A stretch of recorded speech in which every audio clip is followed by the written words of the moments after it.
ایک شخص امام علی علیہ السلام کی خدمت میں حاضر ہوا اور عرض کرنے لگا، یا علی، میں نے اپنی بیٹی کی شادی کروائی لیکن چند ہی مہینوں میں وہ شادی ٹوٹ گئی۔ آج کل لوگوں کا پتہ نہیں چلتا، جو بظاہر تو بڑے اچھے لگتے ہیں لیکن رشتہ ہو جانے کے بعد اصل چہرہ سامنے لاتے ہیں۔ کیا کوئی ایسا عمل نہیں جس سے ہم شادی سے پہلے یہ دیکھ سکیں کہ یہ لڑکا یا لڑکی شادی کرنے کے قابل ہیں بھی یا نہیں؟ تو امام علی علیہ السلام فرمانے لگے، اگر تم اپنی بیٹی کے لیے رشتہ دیکھ رہے ہو تو تم لڑکے میں یہ دیکھو، جو لوگ اس سے مرتبے میں کم ہیں، غریب ہیں، اگر ان کی عزت کرتا ہے، ان کا خیال رکھتا ہے تو سمجھ جاؤ یہ زندگی میں ایک اچھا شوہر بنے گا۔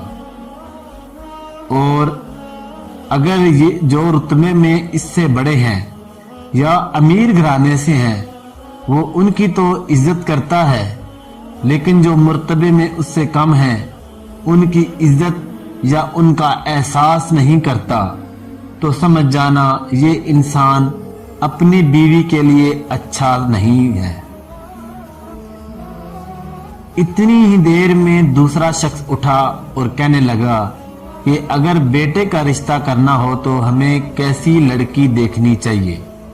امام علی علیہ السلام نے فرمایا، جب اپنے بیٹے کا رشتہ دیکھنے جاؤ تو لڑکی سے چند سوال پوچھو اور تھوڑی دیر گفتگو کرو۔ اگر لڑکی صرف اپنی خوبیاں بتاتی رہے اور ہر بات پر اپنی تعریف کرتی رہے تو سمجھ جانا یہ لڑکی خود پسندی کی دلدل میں گرفتار ہے۔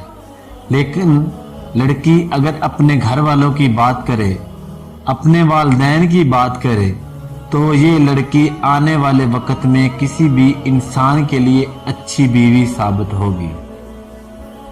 اور اگر انسان ان دونوں اعمال کے بعد بھی گھبرانے لگے اور فیصلہ نہ کر سکے تو وہ گھر آ کے 27 مرتبہ سورت کو سر پڑے اور سو جائے۔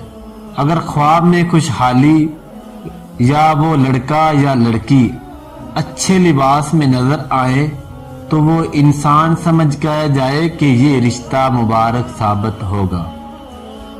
اور اگر خواب میں شیطانی مناظر، خون یا اس لڑکی یا لڑکے کا خراب روح دکھے تو وہ رشتہ بہتر ثابت نہیں ہوگا۔